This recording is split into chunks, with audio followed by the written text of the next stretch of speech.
Hello guys! Welcome back to our channel!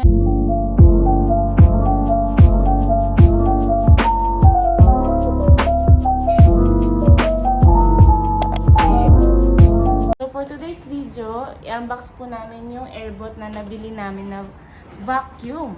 Okay? So, let's see kung maganda pa talaga yung performance niya. Let's see kung worth it ba yung nabili namin.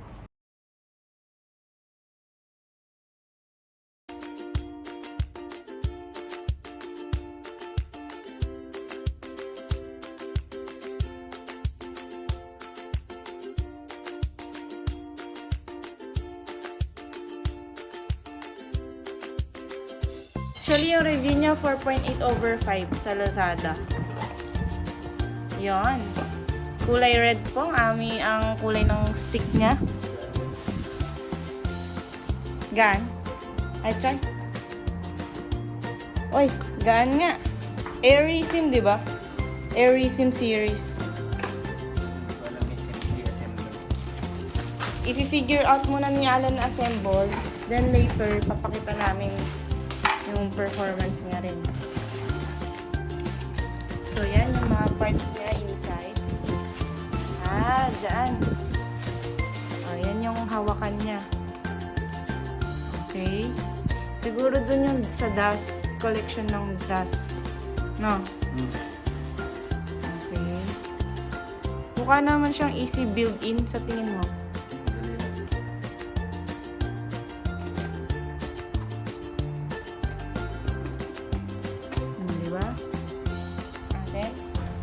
Alamin muna natin ano pa yung mga kasama niya. Ayan.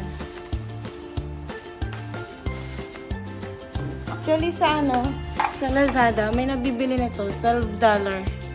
Ang tawag dito yung sa vacuum niya, yung pag-collect ng mga Pag yung siguro within a year, pero binisan mo. Muna. Hindi, I mean yung bago mong palitan, nakita ko kasi after a year, sa kanila pinalitan. Hoy, ganda ng sound.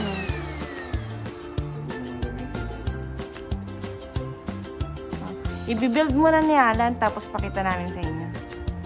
So, ayan, nabuo na ni Alan. Sobrang bilis na. Within a few minutes only. So, ito yung mga dumi. So, let's see. Ano to? Level 1 naman. Pag level 2, gano yung noise niya. Yung weight, magaan ba siya? I will. Sana? Pindutin mo. Uy! Maglilinis na yan. Hindi kasi ito naglilinis. Siyempre nakatoka si Alan sa paglilinis, no? Ako yung nabayin saka yung Yan na. Hindi naman ibukog sa mga tao na hindi ako nagbabacuum ko. Oh! Amazing! Carpet o yung yung floor yung gagamitin mo?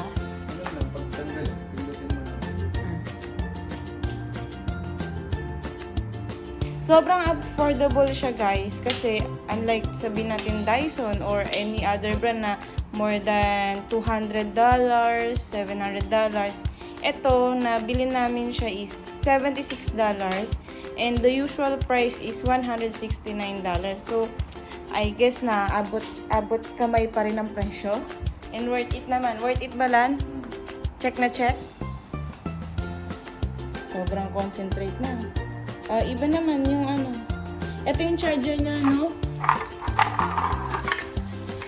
Ayan. Mukhang kailangan natin Yung charger niya sa wall. Para may pang-stand din.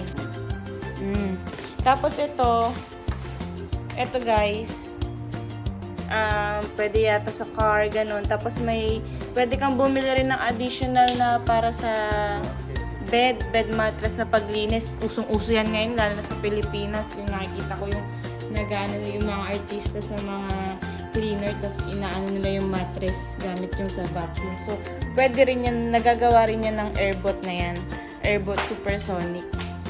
Super light, super ganda ng performance niya. And then imagine yung price na is like $76 lang compare sa ibang product ng vacuum. Sobrang affordable. Oh. Ganda. Ay, hindi pala pang ano to. Sa gilid. Yung mga Yes.